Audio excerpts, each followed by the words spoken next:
En- entonces, estamos en la segunda clase sobre el derecho fundamental a la privacidad o la intimidad o la protección de la vida privada, como se le quiera decir.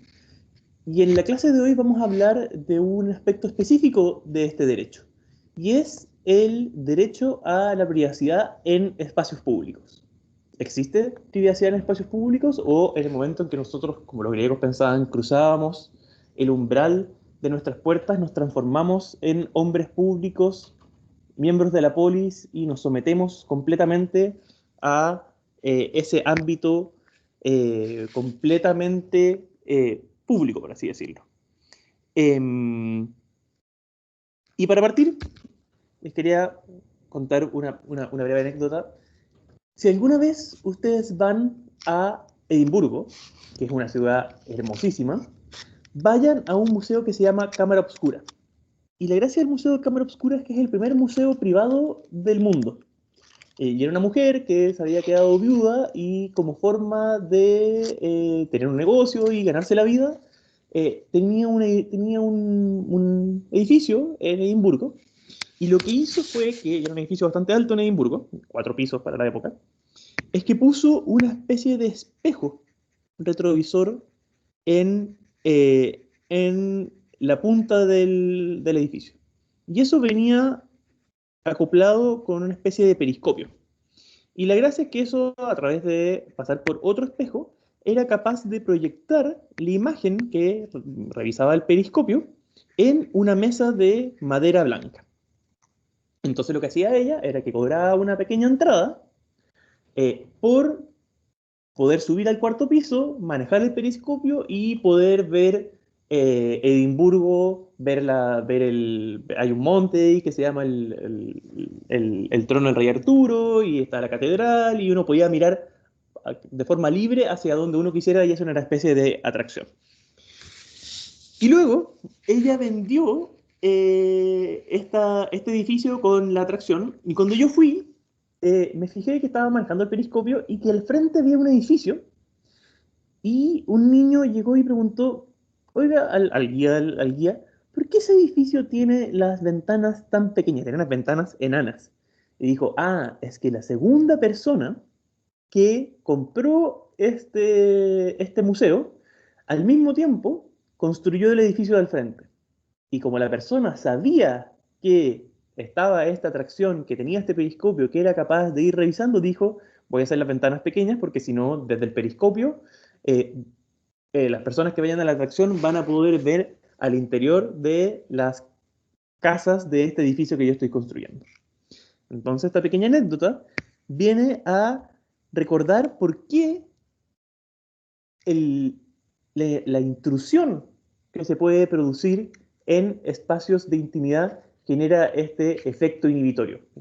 Sentirse observado puede generar cosas tales como, entonces yo en mi casa voy a tener que tener ventanas muy, muy pequeñas porque me siento observado por esta atracción turística y por tanto elimino las ventanas o dejo las ventanas muy pequeñas para poder vivir en paz. Y vamos a ver si este efecto inhibitorio, este cambio de conducta o esta intrusión puede generarse no solamente al interior del living de nuestras casas, sino que también en espacios públicos. Pero cuando vayan a Edimburgo, si alguna vez van, vayan al Museo de Cámara Obscura porque además al principio era solamente el último piso y ahora los 4 pisos está lleno de ilusiones ópticas y de verdad es muy entretenido. Entonces, eh, esta discusión, así como en el siglo pasado la discusión sobre la mera existencia de algo así como un derecho a la privacidad, la discusión sobre eventualmente la existencia de un derecho a la privacidad en espacios públicos está gatillado por los cambios en la tecnología. Antes nadie se preguntaba si había privacidad en el espacio público porque, bueno, en el espacio público era muy difícil que te vulneraran tu privacidad. Sin embargo, hay una pregunta, ¿verdad? ¿Está bien? ¿O no? ¿No hay una pregunta? No, profe. Ah, y parece que se me salió el archivo, por alguna razón.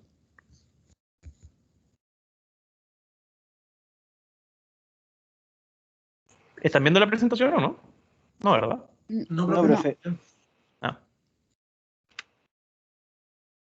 Entonces les decía que así como la existencia misma del derecho a la privacidad emergió como una respuesta a una consecuencia social de la emergencia de tecnología, la discusión sobre si existe algún nivel de privacidad en los espacios públicos también está dada por una evolución en la tecnología. Y eso tiene que ver, por ejemplo, con el aumento en la resolución de las cámaras. En general, si ustedes se acuerdan, ustedes son muy chicos, pero en los años 90, principios de los 2000, estaba lleno de cámaras de control del tránsito y que servían un poco para combatir el crimen, pero tenían una resolución tan baja que en realidad nadie sentía que fuese extremadamente grave. Al mismo tiempo, la reducción en los costos de almacenamiento significa que estas cámaras pueden operar 24 horas al día y almacenar constantemente la información. Cámaras antiguas tenían que estar constantemente eliminando lo que grababan, justamente porque los archivos eran muy pesados y almacenar toda esa información era muy costoso. Hoy día se puede almacenar esos grandes volúmenes de información para su procesamiento. Y además, esto va acompañado de la emergencia de tecnologías que permiten no solamente grabar, sino que hacer procesamiento de esas imágenes de forma tal de, por ejemplo, generar reconocimiento facial e identificar algorítmicamente de forma automática, contrastando con otra base de datos, las personas que son grabadas con su identidad. Por tanto, es distinto decir, ah, bueno, yo camino por esta calle y me graban, y por tanto ya si hay un delito, entonces ahí me van a perseguir, esto significa entregarle al gobierno la capacidad de identificarme cuando yo voy caminando por la calle. Después hay otras tecnologías que son, por ejemplo, el reconocimiento de patrones de movimiento, que también permiten identificar a las personas. Y ahora, con la emergencia del COVID-19, también se ha vuelto muy relevante la producción y venta de tecnologías de captura de temperatura. La idea de, bueno, entonces en todos los malls vamos a tener, cámaras que graben para ver quién tiene más de 39 grados. Además que eso no funciona bien, tiene algún nivel de intrusividad. Y al mismo tiempo, esto no solamente tiene gatillantes tecnológicos, sino que también tiene gatillantes políticos. Primero, un sostenido aumento en la percepción de la criminalidad. Y eso es interesante porque ese aumento en la percepción de la criminalidad no necesariamente va acompañado con un verdadero aumento en la tasa de victimización. Ahora, en los últimos años ha subido un poco, pero durante muchos años la tasa de percepción subía constantemente y la tasa de victimización, es decir, de personas que realmente habían sido víctimas de delitos, bajaba constantemente. Entonces uno hacía un gráfico y te generaba una X. Y uno decía, pero ¿cómo va a estar constantemente subiendo la tasa de percepción de criminalidad y bajando la verdadera criminalidad? Y eso tiene muchas razones, bueno, los medios y un montón de otras cosas, pero eso es un hecho.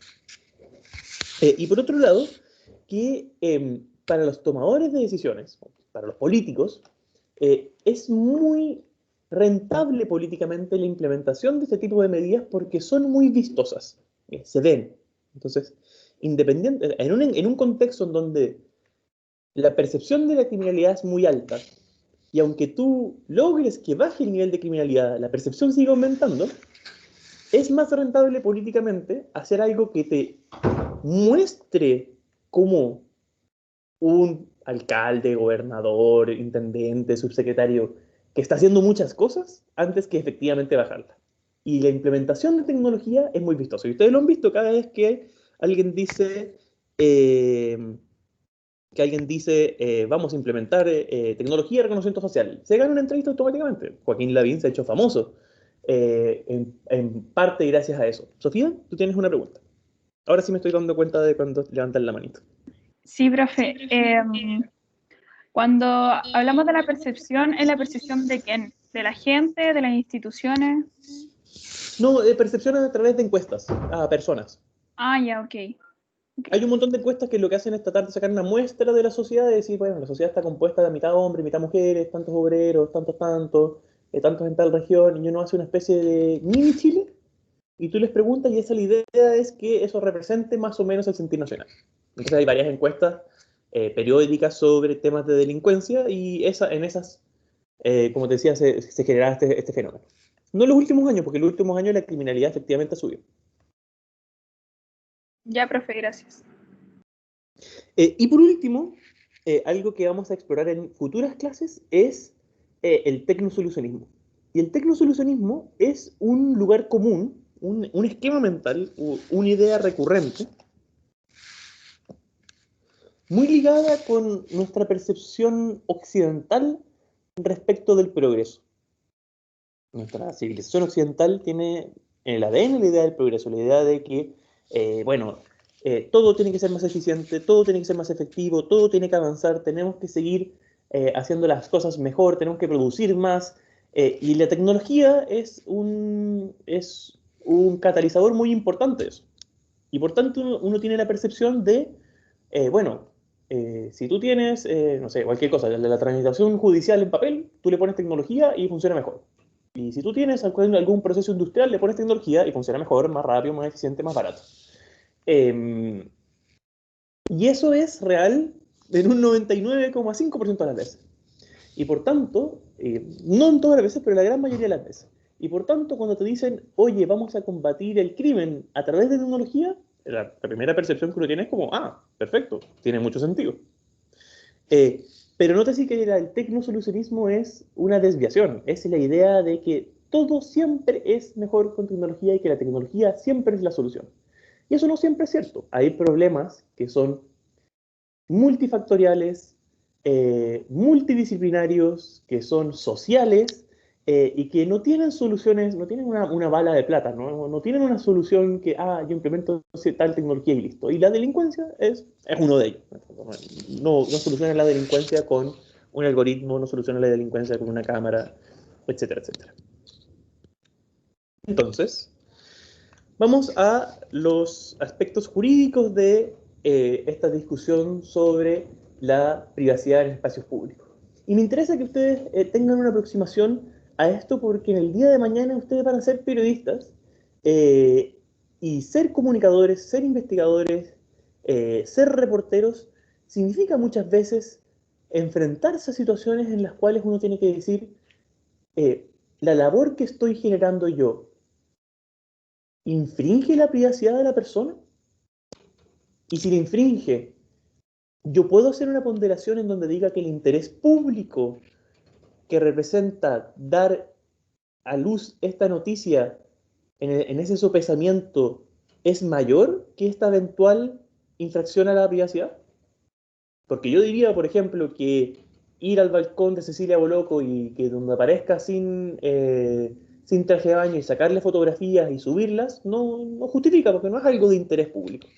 En cambio, si tú encuentras a un juez con un empresario que tienen un litigio y los ves en una casa en el lago, entonces uno puede decir, aquí hay un interés público que sí justifica esta intrusión.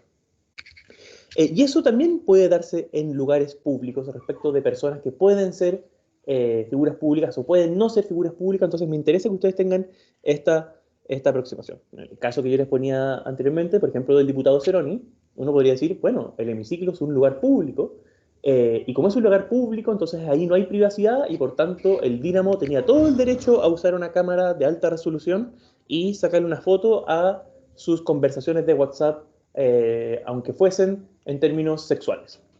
Pero vamos a ir viendo cómo eso se tiene que ir matizando e ir ponderando. Entonces, lo primero que hay que tener en cuenta es que hay un vacío normativo en Chile en materia de videovigilancia. Es decir, cuándo se pueden usar cámaras, cuándo no se pueden usar cámaras, no está regulado en Chile. Hay un instructivo de carabineros de los años 90 que no sirve para nada, pero en general no tenemos reglas claras y tenemos que operar con principios. Entonces tenemos que discutir e ir ponderando hasta qué punto la protección constitucional a el derecho a la intimidad y la vida privada colisionan con otros bienes jurídicos como la mantención del orden público, la mantención de la seguridad o incluso la actividad del periodismo. Y es justamente esa falta de ponderación de derechos lo que ha caracterizado esta discusión. Si ustedes se fijan, la discusión pública en Chile generalmente se da en términos de aquí lo importante es la seguridad pública o lo importante es el orden público y por tanto otros derechos ceden ante a este bien superior. Y eso, la jurisprudencia, y los tribunales lo han matizado, pero a términos de discusión pública está muy cargado en ese valor, en ese sentido. Y nosotros en Derechos Digitales hicimos una investigación cualitativa y efectivamente, especialmente en los estratos de mayor edad, etarios mayores, es decir, personas de 40 hacia arriba, la percepción es yo estoy muy dispuesto a renunciar a mi privacidad en la medida en que eso me otorgue mayor seguridad. Y a los estratos etarios menores, es decir, personas de 30 a 20 años, eso se matiza y muchos de ellos dicen, no, yo no estoy dispuesto a ceder mi privacidad.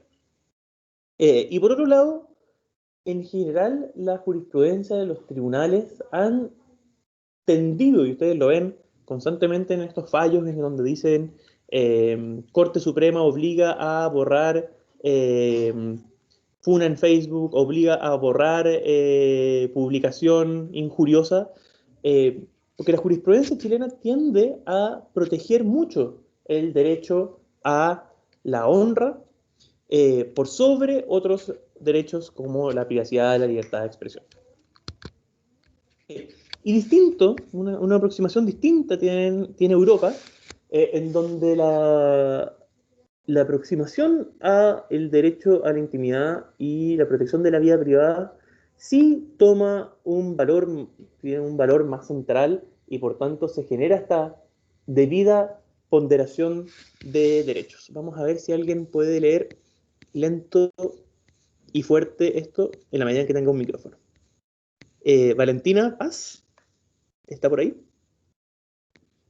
Tiene una foto de un gatito. Sí, aquí estoy. Ya.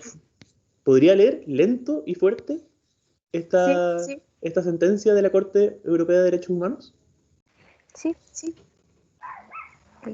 No podrá haber injerencia de la autoridad pública en el ejercicio de este derecho, sino en tanto en cuanto esta injerencia esté prevista por la ley y constituya una medida que en una sociedad democrática sea necesaria para la seguridad nacional, la seguridad pública, el bienestar económico del país, la defensa del orden y la prevención de las infracciones penales, la protección de la salud o de la moral, o la protección de los derechos y las libertades de los demás. Ya. Entonces hay varios elementos importantes en esta sentencia. Por ejemplo, pueden ver que se establece que por defecto,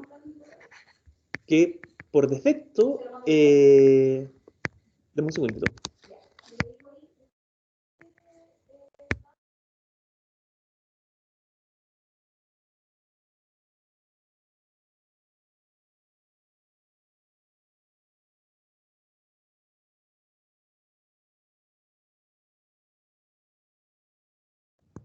Ya, disculpen. Entonces, como les decía, hay varios elementos en esta sentencia que dan cuenta de esta ponderación.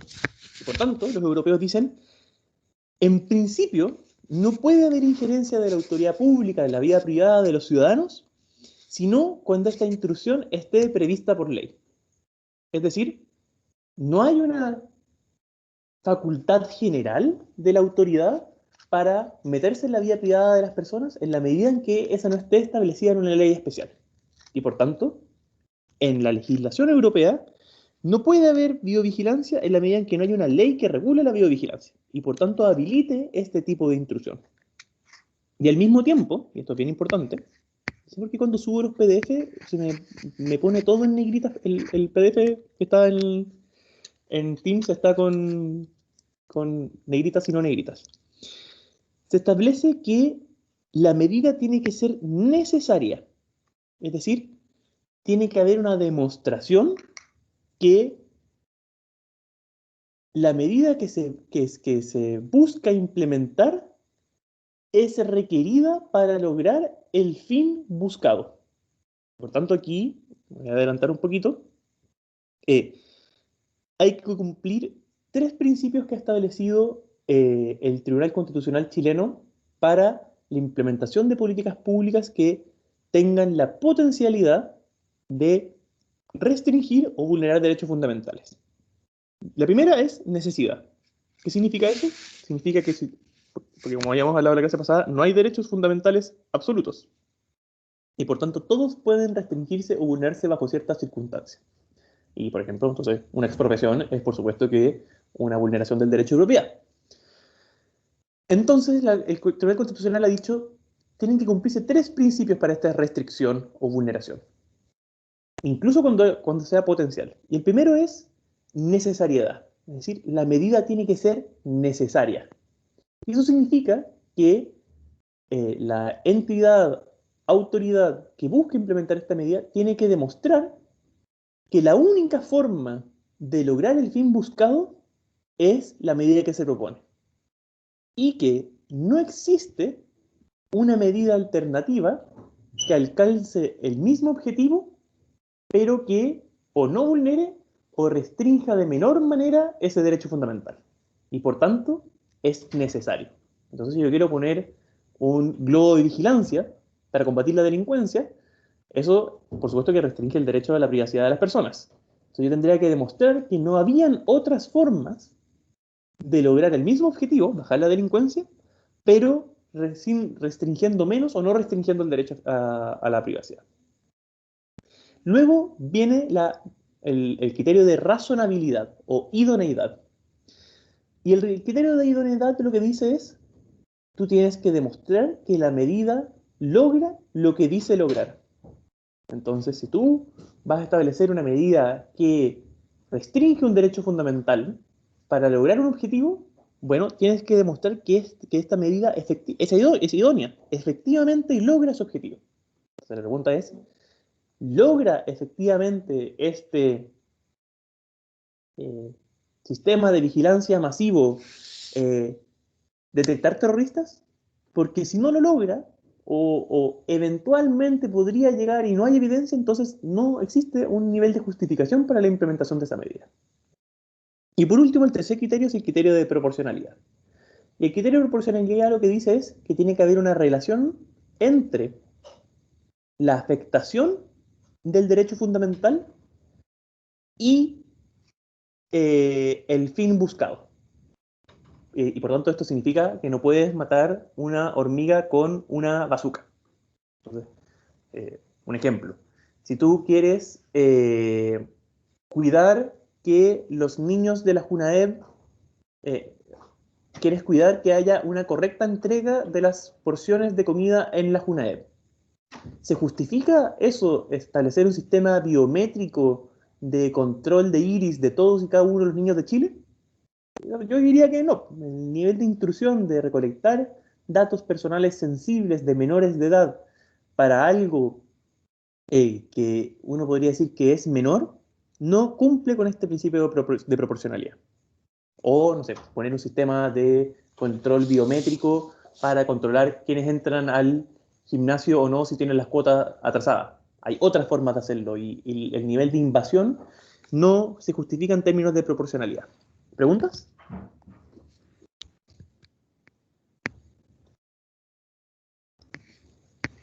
Chicas, Profe, chicos. ¿Sí? sobre el tema bueno, todos los elementos, no especialmente el último, sobre la necesidad de ser como lo menos invasivo posible o técnicamente tratar de ejercer acciones que sean que no restrinjan ningún tipo de derecho de otras personas. ¿Quién decide esas propiedades? Obviamente cuando es una ley se deciden en las dos cámaras, ¿no es cierto? Pero normalmente cómo se va planeando este tema de cómo las acciones que se van a tomar y todo eso. Lo que pasa es que, claro, tú tienes razón en el sentido en que estos son criterios que el legislador siempre te debería tener en cuenta al momento de legislar. Ahora, si el legislador se extralimita y por tanto saca una ley que diga, voy a poner un ejemplo absurdo, cada 3 kilómetros va a haber una torre con un policía armado con un rifle y cualquier persona que salga después de las 9 de la noche va a ser disparado en el acto. Entonces, esa ley no cumple con los criterios de necesidad, proporcionalidad e idoneidad, y por tanto pasaría a control preventivo de constitucionalidad, que es algo que hace el Tribunal Constitucional, y el Tribunal Constitucional debería decir, no, esta ley no cumple con los parámetros establecidos en la Constitución. En cambio, cuando se trata de políticas públicas o aplicación de la ley, lo que pasa es que las personas pueden recurrir a tribunales y son los tribunales los que tienen la última palabra de decir en esta iniciativa particular, la municipalidad, la intendencia o quien sea se está extralimitando y no está cumpliendo con estos criterios. Y justamente ahora lo que les quería conversar es cuáles han sido las decisiones que han habido en Chile que orientan un poco este devenir de la concepción de la privacidad hasta el momento. Profe, ¿Sí? ¿Escucho? entonces en ese caso, según el ejemplo que da, también en Chile se toma en cuenta estos 3 puntos de necesidad, la razón y la proporcionalidad en el tema. Ese es un criterio que ha establecido el Tribunal Constitucional respecto de cuándo una ley puede eventualmente restringir derechos fundamentales. Entonces, por ejemplo, si el proyecto de ley de aborto en 3 causales, tenía que cumplir con estos 3 criterios. Entonces, tenía que ser necesario, tenía que ser idóneo y tenía que ser proporcional. Entonces, por tanto, es el criterio del Tribunal Constitucional, porque por supuesto que el proyecto de ley de 3 causales restringe el ejercicio de un derecho, que es el derecho a la vida. Pero al mismo tiempo se ha transformado en una especie de estándar o de test para en otras sedes, como la sede de recursos de protección, para distinguir cuándo una restricción o vulneración de derechos fundamentales puede resultar legítima. Porque muchas restricciones o vulneraciones de derechos fundamentales son legítimas. Por ejemplo, si yo soy sospechoso de un delito y me pinchan el teléfono, esa es una vulneración a mi derecho a la inviolabilidad de mis comunicaciones privadas, pero es legítimo porque está establecido por ley, porque cumple con los principios de necesidad, proporcionalidad e idoneidad. ¿Se entiende? Sí, profe. Gracias. Ya. Entonces, vamos a pasar a ver cuáles han sido las decisiones de los tribunales chilenos en la materia. Y el primer caso que yo les voy a contar y que fue, yo diría, el primer caso de litigación estratégica de interés público en donde se discutió la noción de privacidad en espacios públicos, pero que también se generó una discusión y una conversación sobre la vigilancia en Chile, fue el caso de los globos de vigilancia en Las Condes y Lo Barnechea. Yo lo conozco bien porque esa es una litigación que nosotros hicimos desde la ONG Derechos Digitales en el año 2015. Cuando yo entré a trabajar en Derechos Digitales, lo primero que me tocó hacer fue redactar el recurso de protección en contra de estas municipalidades. Entonces, estos globos tenían una serie de características, ustedes pueden ver la foto acá, y era que eran operadas por una empresa privada, volaban a 150 metros de altura, tenían la capacidad de tener una cámara de 360 grados y las especificaciones técnicas establecían que el globo tenía supuestamente la capacidad de distinguir a una persona en movimiento a una distancia de 1600 metros. Otra particularidad que tenía el globo es que tenía una especie de luz roja que titineaba. Entonces cuando nosotros buscamos afectados, lo que más ellos nos decían es, a mí me molesta esa luz roja, porque como yo veo la luz roja desde mi cama, eso significa que como ahí está la cámara, entonces eso quiere decir que el globo también me ve a mí. Entonces, ahí era que las personas se sentían observados. Y al mismo tiempo el sistema tenía una serie de particularidades que no era operado por funcionarios municipales, sino que eran operados por funcionarios de la misma empresa que se había ganado la licitación, que era una cámara de alto nivel de resolución y zoom, y por tanto no era equiparable con una cámara que es estática y que no tiene un nivel de resolución como por ejemplo las cámaras de control del tránsito o las cámaras que vemos todos los días en Paseo Humada, cosas por el estilo. También por el hecho de que el globo estaba operado en sectores residenciales, tenía la posibilidad, y volaba muy alto, tenía la posibilidad de grabar espacios privados como balcones, ventanas, patios, piscinas, terrazas. Y en el aspecto un poquito más folclórico, quien es ahora intendente de Santiago y era en ese entonces alcalde de la comuna de Lo Barnechea, cuando se presentó este recurso y se habló de cómo este sistema de vigilancia era considerado por nosotros como desproporcionado, ilegítimo, ilegal y vulneratorio de los derechos de los ciudadanos, eh, Felipe Guevara dijo, lo que pasa es que nosotros establecimos un sistema de control para que no fuese, para que el sistema de vigilancia no fuese abusado. Y ese sistema de control era que él había contratado solo mujeres, porque él decía que las mujeres no iban a sentir la tentación que podrían sentir los hombres de, en el fondo, usar la cámara para meterse en la vivienda de las personas mientras se cambiaban. Entonces, todo el sistema de garantía de no abuso del sistema de vigilancia era el hecho de que solamente había contratado mujeres que aparentemente son seres completamente carentes de deseo sexual, y ese era su sistema. Si me preguntan a mí, extremadamente machista. Entonces, recurrimos de protección en contra del sistema de vigilancia, argumentando que había una vulneración al artículo 19, número 4, una invasión, intrusión desproporcionada a la intimidad de los vecinos que se encontraban en este radio de 1.600 metros. Conseguimos personas que vivían justo abajo del globo, que trabajaban debajo del globo y que efectivamente decían, yo me siento observado, me tengo que cerrar las ventanas cuando me cambio o cierro las ventanas del living, esto me incomoda, etcétera, etcétera.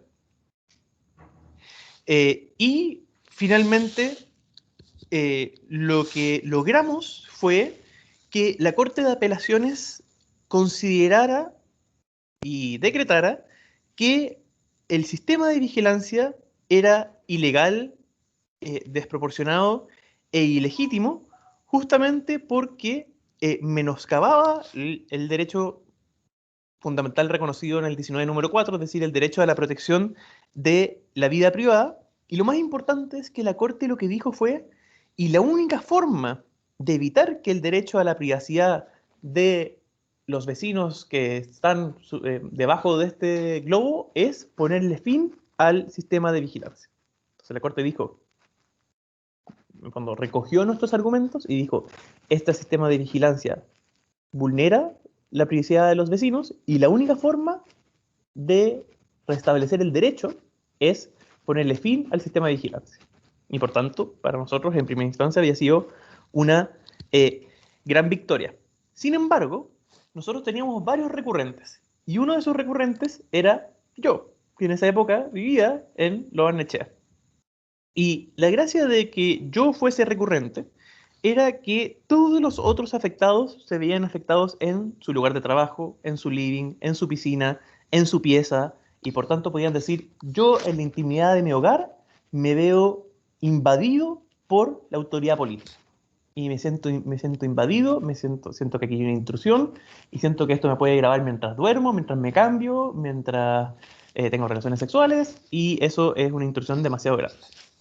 Pero al mismo tiempo, a nosotros nos interesaba una, que no había existido hasta la jurisprudencia hasta el momento, un pronunciamiento de algún tribunal superior de justicia respecto de la posibilidad de que existiera una legítima expectativa de privacidad en espacios públicos.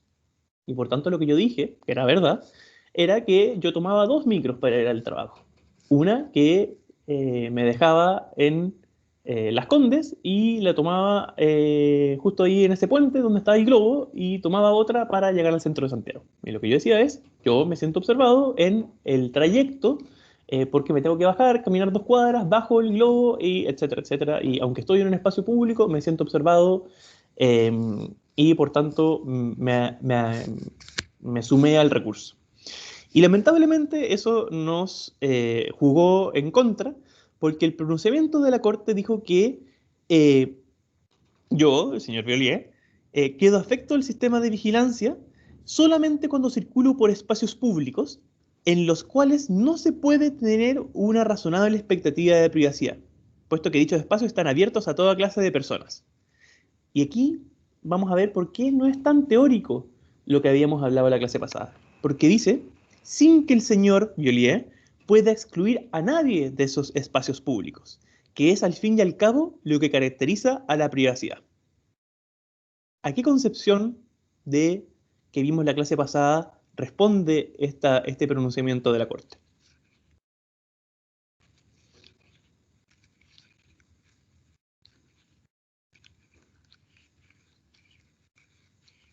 Chicas y chicos. Profe, ¿Sí? ¿Danitza? yo al menos me perdí como en la explicación. O sea, ustedes tuvieron problemas porque usted también se sentía observado y ahí ¿qué pasó? Ya la corte le jugó en contra Sí, y mira. mi cerebro hizo cortocircuito. Sí, lo que pasa es que nosotros teníamos varios afectados en el recurso. Y esos afectados, los otros 4 o 5, eran personas que se veían sujetas a esta vigilancia en sus hogares.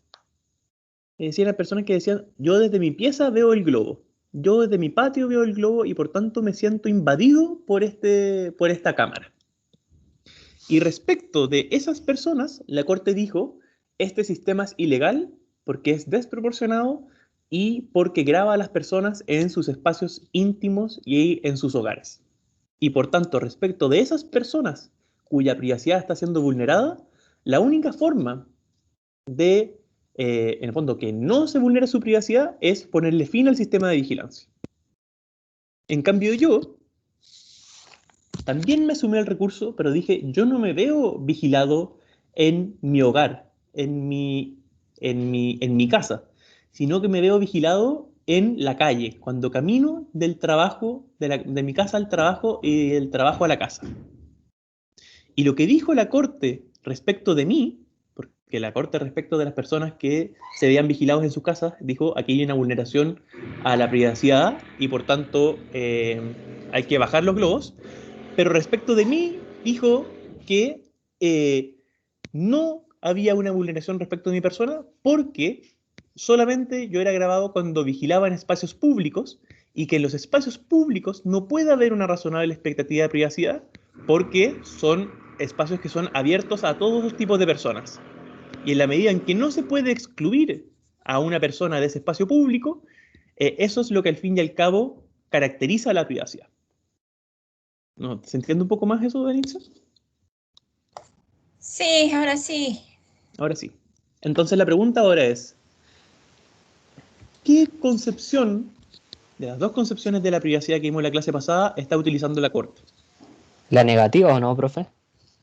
Exacto. Es decir, vimos que cuando nació la privacidad, el concepto de la privacidad, nació como este derecho a ser dejado solo, el right to be left alone.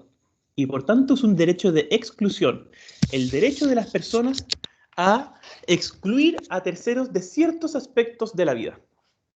Y por tanto, ese derecho, y la Corte el año 2015, para que vean que esta no es una cosa que sea pacífica, sino que es algo que todavía se discute, toma esta concepción de la privacidad, en contraposición a la aproximación más moderna de la privacidad como derecho de autodeterminación y de control de las personas sobre sus propios datos, sobre su propia información y sobre su propia privacidad.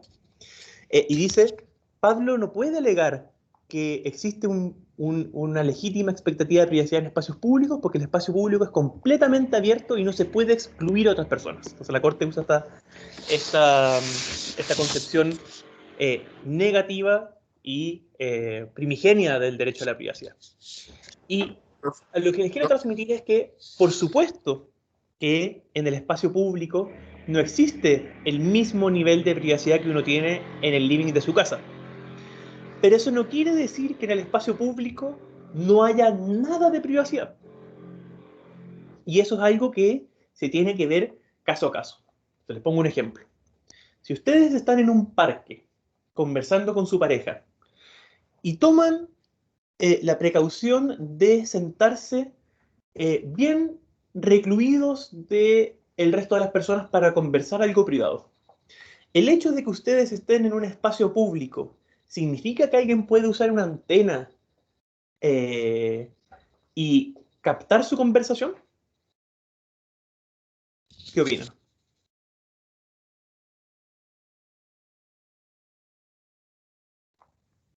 O sea, No yo puede, opino que no. porque dentro de los espacios públicos igual hay privacidad.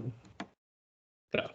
Pero bajo la concepción negativa de la privacidad como capacidad de exclusión y bajo la lógica de la Corte, aquí la idea es, este es un lugar público y en la medida en que en los lugares públicos no se puedan excluir a las personas, no puede, aquí se niega tajantemente la posibilidad de que exista una legítima expectativa de privacidad en espacios públicos.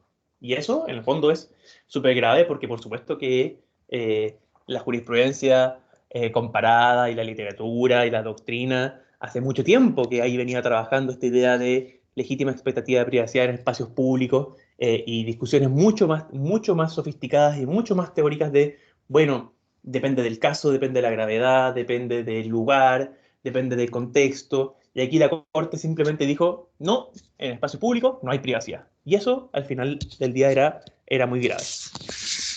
¿Y qué fue lo que pasó? Amy, ¿tú tienes una pregunta? No, profe. Era la Pensé pregunta que tenías la había mano hecho. levantada. Y lo que pasó fue que estas municipalidades apelaron ante la Corte Suprema, y la Corte Suprema, cuando uno tiene estas victorias que finalmente son derrotas, lo que hizo la Corte fue decir, la Corte de Apelaciones tiene razón. En la forma en que está operando este sistema de vigilancia hoy, se está vulnerando el derecho a la privacidad de los vecinos. Pero la Corte, extralimitándose, creo yo, en sus facultades, porque las Cortes no pueden establecer políticas públicas, ni pueden regular nada, sino que solamente pueden decidir, lo que dijo la Corte fue, la vulneración se está dando por la forma en que el sistema opera hoy. Pero el sistema podría operar en la medida en que se cumplan las siguientes condiciones. Y las condiciones eran solo grabar espacios públicos, a menos que se trate de un delito flagrante, es decir, el Globo no va a poder grabar casas, piscinas, departamentos, ventanas, sino solo cuando haya un llamado a que se está cometiendo un delito específicamente ahí. Luego que los inspectores municipales fiscalizaran al menos una vez al mes que la empresa estuviese cumpliendo con estos requisitos, que las grabaciones del Globo fuesen destruidas cada 30 días y al mismo tiempo que las personas pudiesen solicitar acceso a las grabaciones del Globo. Si se fijan, la última es bien contradictoria porque toda la idea es que el Globo era invasivo, pero al mismo tiempo permitir a cualquier persona solicitar las grabaciones, permitir que las personas tengan acceso a esa información invasiva. Así que, contradictorias las condiciones de la Corte y al mismo tiempo bien insuficiente. Entonces, primero, lamentablemente, esa decisión de la Corte se transformó en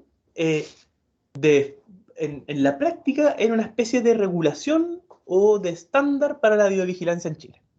Entonces hoy día cada municipalidad, cada gobierno que dice ya yo voy a poner cámaras, voy a poner drones, voy a poner globos, el argumento ha sido, bueno, pero es que yo cumplo con las 4 condiciones de la Corte Suprema, que son súper laxas.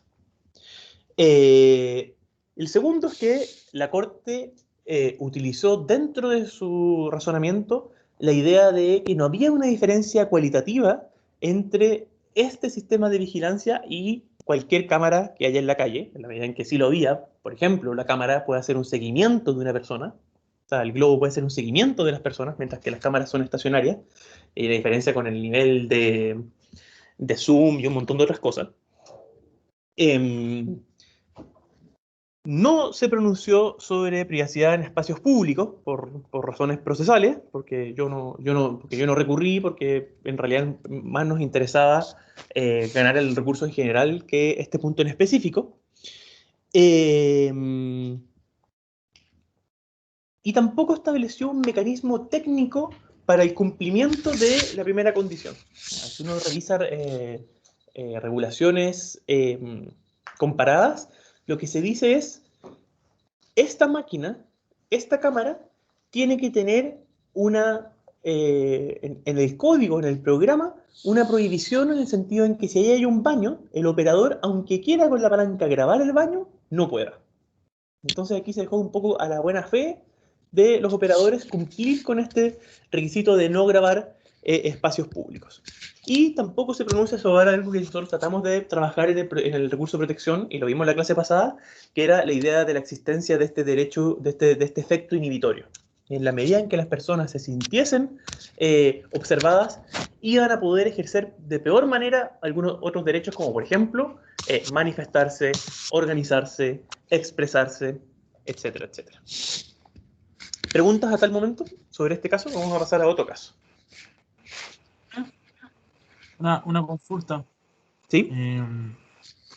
Por ejemplo, el tema de la vigilancia, al final la Corte Suprema designó que las cámaras solamente podían grabar en vías públicas, ¿no es cierto?, excepto en la constitución de un delito, que, bueno, como vimos en otra clase, el delito ya hace que el acto sea público.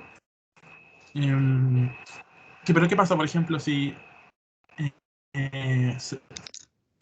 veo un delito a través de una ventana, como es delito, o constituye un delito, la persona tiene el derecho para grabar? ¿Alguna vez este tipo de vigilancia? En temas de balcones, techos. ¿Puedes repetir la pregunta? Porque se cortó un poco la comunicación. Ahora sí, profe. Sí, el tema de los delitos, sobre el tema de las cámaras, que si haya pasado anteriormente el tema de grabar un delito dentro de una casa, dentro de un techo con estas cámaras, y bueno, en la suma y resta, si también si estas cámaras constituyen más bien un bien hacia la sociedad en sí, como un análisis más o menos. O sea, hay dos preguntas. Yo hice una solicitud de transparencia preguntando a la municipalidad cuántas veces grabaciones hechas por el Globo habían sido enviadas a la Fiscalía como prueba de la comisión de un delito una vez que el sistema cumplió 1 año y medio y eso había sido 0 veces.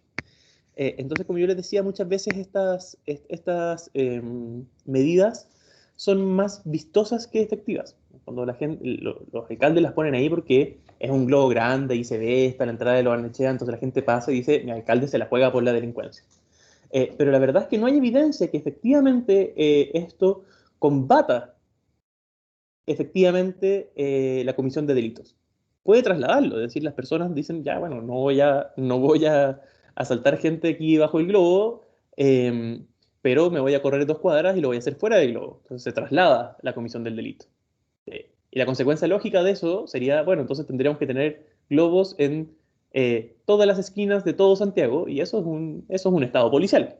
Y yo creo que eso es incompatible con el Estado democrático de derecho. Entonces, la evidencia de la utilización de biovigilancia para combatir la delincuencia es muy, muy débil y su efectividad es muy, muy, muy precaria.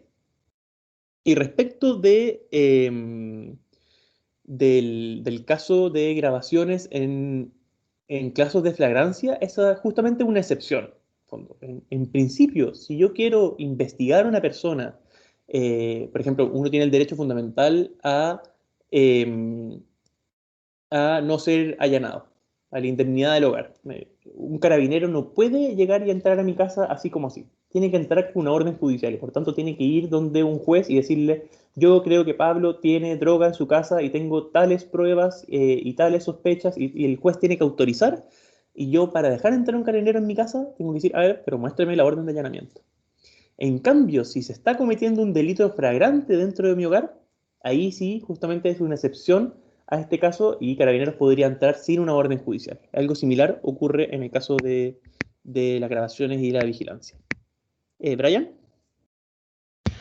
Este caso se parece también al que también sucede en Las Condes con los postes de vigilancia, en donde Lavín salió hablando ahí con micrófono por un citófono hacia la gente que estaba en una plaza.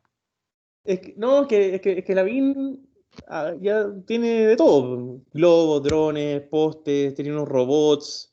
Lo que se le ocurra, el tipo lo ha implementado. Pero aplica lo mismo. Aplica lo mismo, y este caso que vamos a ver, que el caso de los drones, es muy similar al que tú mencionas, Brian. Entonces, la segunda vez que nosotros nos embarcamos en un proceso de litigación en contra de sistemas de vigilancia fue en contra de sistemas de grabación por drones en la comuna de Las Condes. Y eso también tuvo ciertas particularidades. Primero, nos costó mucho más encontrar personas que fuesen afectadas. Nos enteramos un poco encima, no pillamos personas que viviesen justo donde operaban los drones y por tanto no eran personas que se viesen tan directamente grabadas por los drones, y eso nos dejó en un poquito peor situación. Pero lo que tratamos de hacer fue convencer a la Corte de que los drones tenían ciertas particularidades que los hacían más invasivos que los globos. Primero, un dron puede hacer seguimiento de una persona. Y eso se presta para discriminación, es decir, yo soy un guardia municipal y estoy en un parque y veo a una persona de color, o veo a una persona con cierta vestimenta, y por tanto a él le hago seguimiento. Nótese que para hacerle seguimiento a una persona sospechosa de un delito, Carabineros necesita una orden judicial. Y por tanto, ¿por qué este dron podría hacer seguimiento de personas solamente por cómo se visten, cómo se comportan o sus rasgos fisiológicos? Y por otro lado, como decía Brian, el dron hablaba. El dron tiene un parlante. No sé si ustedes vieron un caso que había unos niños fumando y el dron les dice: niños, dejen inmediatamente de hacer eso o irá un guardia municipal. Entonces, como bien invasivo que uno está en el parque con los amigos y llega el dron y te ataca. Entonces eso ya era otro nivel de intrusividad. Y en este caso sí que hicimos un énfasis importante en la privacidad en el espacio público, justamente con esta idea del derecho inhibitorio, de decir, bueno, ¿cómo van a poder manifestarse en paz los habitantes de Barnechea sabiendo que estos drones van a poder ser utilizados para captar su participación en manifestaciones públicas, o cómo se van a poder expresar, cómo van a poder realizar ciertas actividades bajo este ojo siempre atento de el poder político a nivel comunal? Y al mismo tiempo, y esto es algo que vamos a ver en las siguientes clases, hablamos sobre datos personales, que es es una unidad completa del curso, justamente porque la capacidad que tenían estos drones de, primero, volar a alturas mucho más bajas y teniendo un nivel de zoom muy similar, de captar rasgos faciales de las personas, eso implicaba la recolección y procesamiento de un dato personal. El rasgo facial la biometría es un dato personal, y por tanto había toda una discusión jurídica sobre si las municipalidades podían tratar datos personales, no podían tratar datos personales, etcétera, etcétera. Y nos fue mal en el sentido en que la Corte dijo: aquí se cumplen la Corte de Apelaciones dijo: aquí se cumplen con los requisitos establecidos por la Corte Suprema en el caso de los globos, que, como les decía, se había transformado en una especie de estándar en materia de biovigilancia, pero nos fue mejor en lo que se refiere a la existencia de una legítima expectativa de privacidad en espacios públicos. Entonces vamos a ver si, Fabián, ¿puedes leer lento y fuerte este considerando de la sentencia de la Corte de Apelaciones? Solo si tienes micrófono.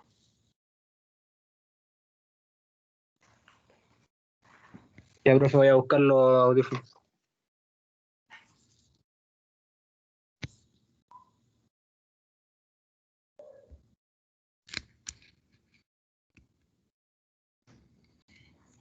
Ya. Ya, lento y fuerte. En efecto, es razonable que al acceder a un lugar público cada persona aspire, entre otros aspectos, que sus conversaciones no sean de acceso público, como también que en su desplazamiento no sea objeto de registro personal o de seguimientos, es decir, que pueda deambular libremente manteniendo su anonimato frente a quienes le rodean, a menos que incurra en conductas ilegales o se vea involucrado en situaciones de emergencia, pues en tales casos normales que tales expectativas de privacidad se desvanezcan. Ven, y aquí bastante más civilizado. Cuando la vez pasada la Corte de Apelaciones había dicho que lo que caracterizaba al derecho a la privacidad era la capacidad de exclusión. Y en la medida en que uno se encuentra en un lugar público que impide la exclusión de otras personas, el lugar donde participan otras personas y no se pueden excluir, entonces no se puede tener una legítima expectativa de privacidad. Y la Corte en este caso dice lo contrario. Dice, las personas comunes y corrientes tienen el derecho a, al momento de salir de la calle, sentir y tener la seguridad que su comportamiento no está siendo objeto de registro, no está siendo objeto de seguimiento y de poder deambular libremente manteniendo, y aquí es bien importante porque incluso y hay algo que es algo que vamos a ver más adelante en el curso, un reconocimiento al derecho al anonimato. Es decir, yo tengo derecho a salir a la calle y caminar por Santiago y que nadie sepa por dónde anduve caminando. Y por tanto, este reconocimiento existe y justamente lo que dice la Corte es esta expectativa de privacidad se fuma en casos en donde existe flagrancia o existen emergencias, es decir, cuando existe un interés público que al momento de ponderar es mayor que esta expectativa de privacidad. Pero habla de que esta expectativa se desvanece. Y por tanto dice que en principio las personas tienen una razonable expectativa de privacidad en espacios públicos. No tan intensa, no tan elevada, no tan protegida como la que tienen las personas en el living de su casa, en donde para poder acceder a eso efectivamente se requiere una orden judicial o para pinchar un teléfono se requiere una orden judicial y por tanto en espacios privados, íntimos, no cabe duda que hay un nivel de protección de la privacidad de las personas intenso, pero la Corte reconoce que en espacios públicos esa expectativa existe, simplemente que es de menor intensidad y cede ante casos de flagrancia, emergencias, etcétera, etcétera. ¿Y cómo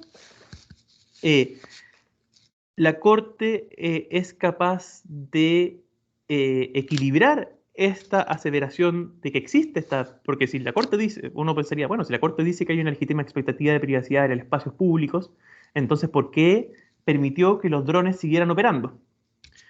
Porque eso es un poco contradictorio. Y lo que dijo la Corte es que los drones podían seguir operando en la medida en que los drones sobrevuelan de estos espacios públicos como parques o lugares así, bajo ciertos horarios y de forma tal que las grabaciones que realizan se concretan de forma panorámica, salvaguardando el anonimato de los transeúntes, a menos que exista una eventualidad o un caso específico que justifique que el dron, en el fondo, baje y haga zoom. Y por tanto, esta legítima expectativa de privacidad se mantendría en la medida en que el dron sobrevuela de forma panorámica y no identifica a las personas constantemente. Yo argumentaría que eso no es así porque no existe una suficiente garantía de que esto sea así y en el fondo lo que nosotros le estamos entregando es entregándole a la autoridad el poder arbitrario de inmiscuirse en la privacidad de las personas en el espacio público sin parámetros rígidos. Y no sé si, por ejemplo, y de hecho finalmente, en un caso, había unos chicos que estaban fumando, nadie sabe si estaban fumando marihuana o estaban fumando tabaco o estaban fumando lo que sea, y el alcalde Joaquín Lavín agarró esa grabación y la subió a Twitter. Entonces, el alcalde utilizó este mecanismo de grabación para subir una grabación de un hecho que no estaba efectivamente comprobado que fuese un ilícito y subir estas imágenes de menores de edad. Por lo tanto, yo creo que la Corte yerra en el sentido en que se apoya mucho en esta idea de que como la grabación es panorámica, permitiría la mantención de esta expectativa de no ser registrado y no ser objeto de intrusión en el desplazamiento y la mantención en principio, este derecho al anonimato por el hecho de que las grabaciones fuesen panorámicas. Yo creo que se mantiene la idea de que el hecho de que esto entrega esta capacidad arbitraria de intrusión a la autoridad. ¿Preguntas hasta ahora? ¿Preguntas?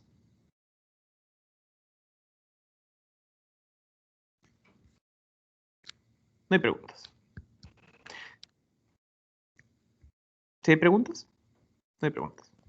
Es que a veces suenan... ¿Sí? Entonces, como en conclusión, se puede, como por ejemplo, captar, pero no pueden difundir al fin, o sea, no pueden utilizar como esos datos de los drones, en fin, como conclusión, en este caso de los drones. Lo que finalmente está diciendo la Corte es que nosotros o sea, sabemos que la municipalidad no lo cumple porque ya subieron las cosas a Twitter, no hay problema con que el dron grabe espacios públicos en la medida en que lo haga de forma panorámica. Y en la medida en que lo hace de forma panorámica no es capaz de identificar a las personas. Y que solamente pueda hacer zoom y, o sea, bajar la altura y efectivamente grabar situaciones específicas cuando hayan incidentes. Por ejemplo, cuando hay una riña o cuando hay un sospechoso de estar cometiendo un delito y que por tanto se mantiene la protección de la privacidad de las personas por esta grabación panorámica que no identifica y que solamente se va a poder generar la intrusión en el caso en que haya un delito o haya una emergencia. Ya. Y ese sería el caso en donde se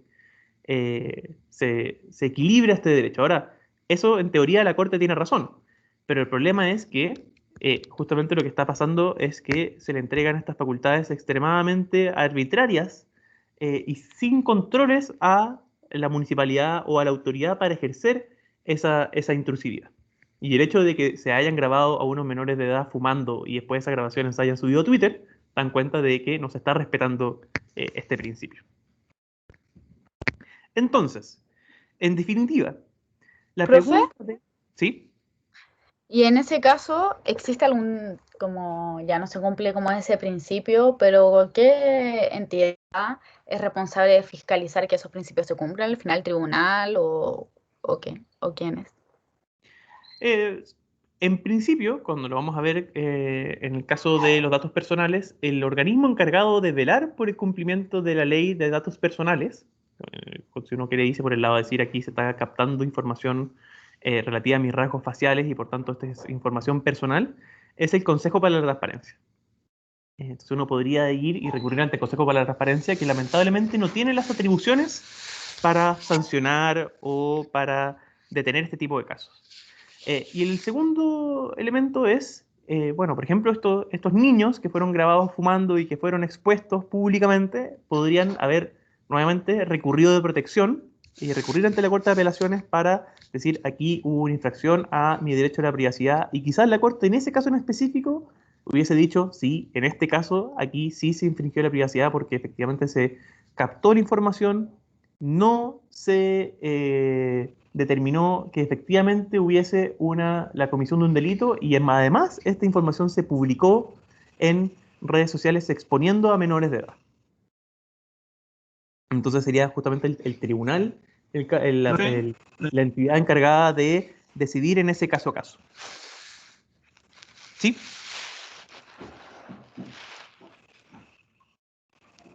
El recurso de protección es como las calumnias, ¿no es cierto?, de injurias que puede ser un familiar o va cambiando, o es la recurso. Yo les debería haber explicado esto antes porque se me olvida que yo siempre le hago caso a estudiantes de Derecho, entonces les debería explicado un poco antes qué es un recurso de protección. El recurso de protección es una acción cautelar de carácter constitucional que lo que permite es a cualquier persona recurrir ante una corte de apelaciones y decir, existe una privación o una amenaza al ejercicio de alguno de mis derechos fundamentales y por tanto yo le pido a la Corte que revise este caso y si decide que hay una vulneración, restricción o amenaza a tal derecho fundamental, que tome las medidas para terminar con esa vulneración. Entonces, en el fondo es la medida más expedita que tenemos en el ordenamiento jurídico de, por ejemplo, si a mí, no sé, me están contaminando, uno puede poner un recurso de protección y decir, aquí hay una vulneración a mi derecho a vivir en un medio ambiente libre de contaminación. O si a mí van y me cierran mi imprenta, yo voy y digo, aquí hay una vulneración a mi derecho a la libertad de expresión. O si a mí me está, como la persona de Concepción, me están grabando con una cámara mi balcón, yo voy a la Corte y digo, revisa este caso, y la Corte lo único que puede decir es, hay una vulneración, no hay una vulneración, y establecer las medidas para terminar con esa afectación. Sí, profe, sí, le hemos visto el recurso de protección. El tema está preguntando por el titular de la acción. Si alguien más en su nombre puede ejercer un recurso de protección, puede ser solamente la persona que se ve afectada a sus derechos. No, también puede ser una persona en nombre de otra.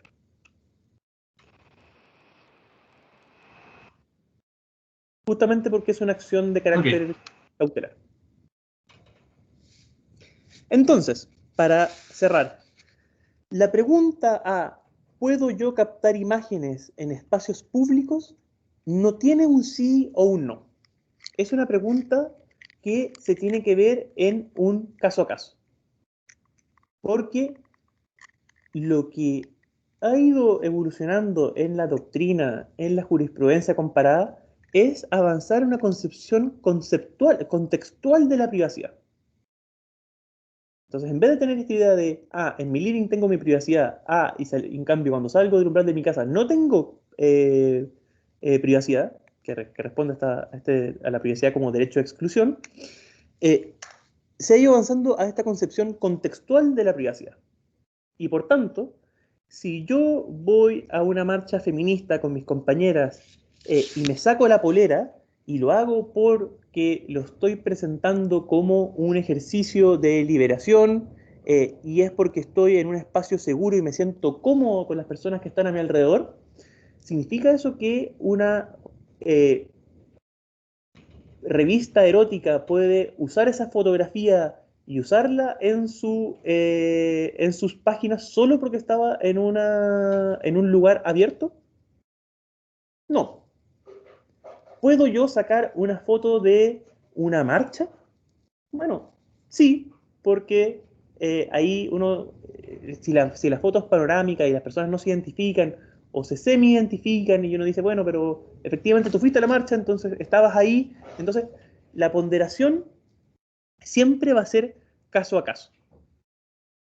Tratando de establecer este equilibrio entre la eventual restricción del derecho a la privacidad de la persona, el nivel de exposición que la persona efectivamente se sometió a sí mismo, y el otro derecho que se busca cautelar al momento de la captación de la imagen.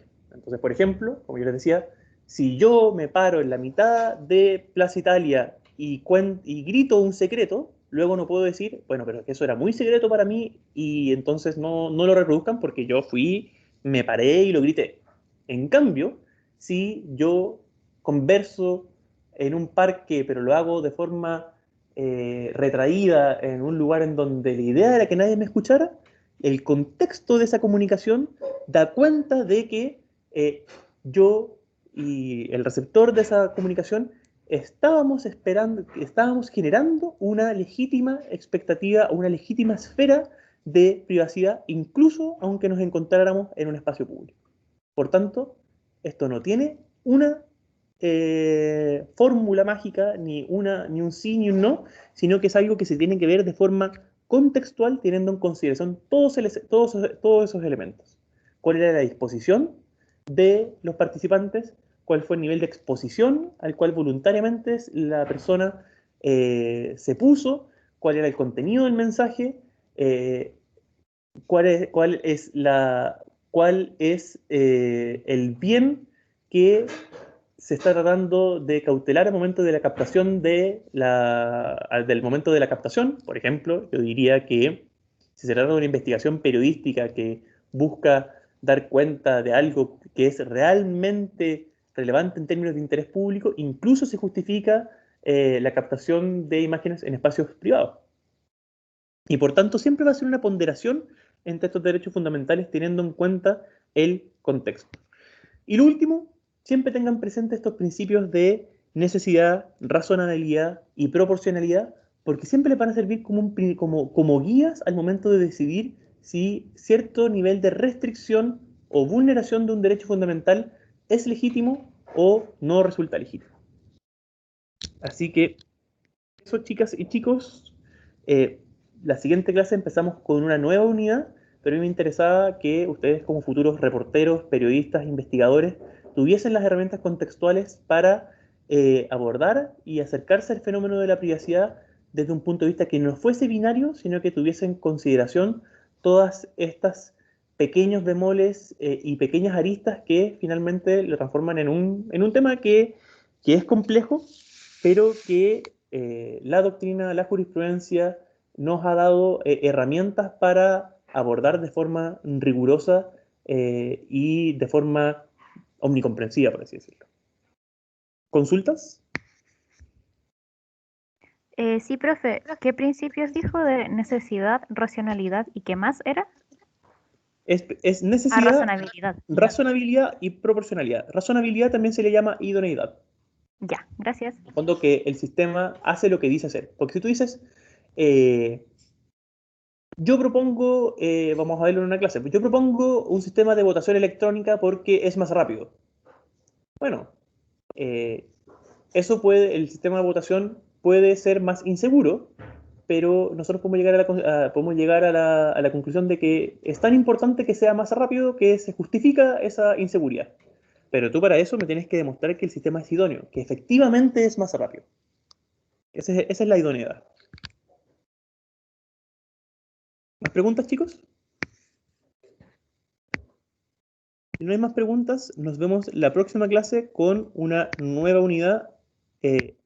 Ahí sí que